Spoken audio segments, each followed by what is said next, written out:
nih, aku Yohana Reniangraeni, salah satu mahasiswi FISIP Universitas Atmajaya Yogyakarta, jurusan Ilmu Komunikasi, mau berbagi info nih buat kalian semua.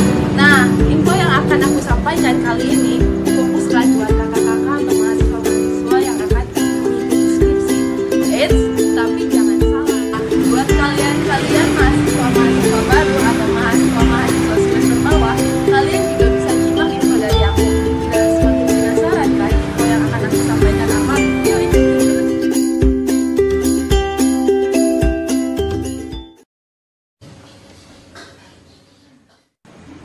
Oke teman-teman, jadi kali ini aku akan menyampaikan info tentang gimana sih caranya pendaftaran skripsi itu.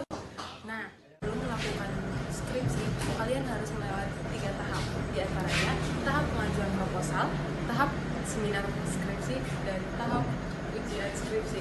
Yuk, kita simak satu persatu. Kita masuk ke prosedur yang pertama ya. Prosedur pertama, prosedur pengajuan proposal. Nah, pada prosedur ini, tahap pertama yang harus mahasiswa lakukan adalah melakukan KRS skripsi. Setelah melakukan KRS skripsi, mahasiswa dapat melanjutkan dengan mengambil buku panduan dan buku bimbingan skripsi. Nah, kalian dapat mengambil buku tersebut di TU fakultas kalian masing-masing.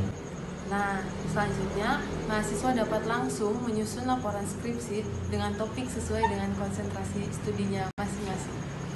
Setelah selesai, mahasiswa dapat melanjutkan dengan key-in judul skripsi dan usulan dosen pembimbing yang akan dirapatkan di Prodi Dwi Mingguan. Mahasiswa dapat memasukkan berkas proposal ke Prodi dengan dilengkapi oleh fotokopi rapot, fotokopi KTM, dan fotokopi KRS.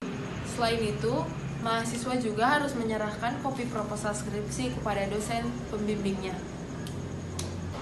Nah, untuk proposal yang sudah diterima oleh Prodi, maka proposal itu akan dirapatkan di rapat Dwi Mingguan. Nah, selanjutnya, mahasiswa dapat melihat hasil pengumuman rapat di Dwi Mingguan, apakah proposal yang kalian berikan diterima atau ditolak. Bagi kalian yang proposalnya ditolak, gak usah khawatir, karena kalian dapat mengajukan proposal baru dengan proses yang sama. Sedangkan bagi kalian yang proposalnya diterima, kalian dapat melanjutkan bimbingan skripsi dengan dosen pembimbing kalian masing-masing. Oke teman-teman, sekarang kita masuk ke prosedur yang kedua, yaitu prosedur seminar skripsi. Pada proses ini, mahasiswa diwajibkan untuk melakukan bimbingan secara rutin dengan dosen pembimbingnya masing-masing, hingga disetujui untuk maju ke seminar proposal skripsi. Nah, selanjutnya mahasiswa dapat langsung key-in sebagai syarat pendaftaran yang akan dirapatkan di. Setelah itu, mahasiswa dapat melihat pengumuman mengenai jadwal seminar yang akan dilakukan dengan tim dosen penguji. Lanjut ya, mahasiswa dapat memperbanyak dan menyerahkan proposal skripsi kepada tim dosen penguji. Setelah itu, mahasiswa dapat melaksanakan seminar skripsi dengan tim dosen penguji dengan menerima kritik dan saran. Setelah selesai melaksanakan seminar skripsi, mahasiswa dapat kembali melakukan bimbingan rutin dengan dosen pembimbingnya masing-masing. Kita lanjut ke prosedur ketiga ya, yaitu prosedur ujian skripsi. Nah, prosedur ini merupakan prosedur terakhir mahasiswa untuk melakukan skripsi.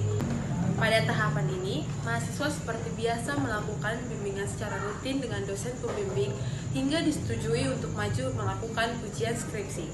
Nah, jika sudah disetujui, mahasiswa dapat melakukan dengan melengkapi dokumen persyaratan atau lampiran ujian. Lalu, mahasiswa diwajibkan untuk memperbanyak skripsinya sebanyak 3 buah. Setelah memperbanyak naskah skripsi kalian sebanyak 3 buah, kalian dapat melanjutkan dengan key-in sebagai syarat pendaftaran ujian kalian. Nah, setelah kalian mendapatkan jadwal ujiannya, kalian dapat melakukan ujian skripsi, dan bila ada revisi, kalian wajib untuk melakukan revisi tersebut sesuai dengan waktu yang telah ditentukan. Setelah berhasil melakukan revisi, kalian akan mendapat persetujuan dari dosen pembimbing untuk melakukan proses penjilidan. Nah, setelah melakukan proses penjilidan, kalian dapat melengkapi skripsi kalian dengan tanda tangan dosen pembimbing, tim dosen penguji, serta materai yang telah dicantumkan. Dan yang terakhir, kalian dapat mengumpulkan skripsi kalian ke bagian administrasi. Oke teman-teman, itulah beberapa prosedur yang dapat aku sampaikan untuk kalian, mulai dari pendaftaran proposal hingga ujian skripsi. Semoga info yang tadi aku sampaikan ke kalian dapat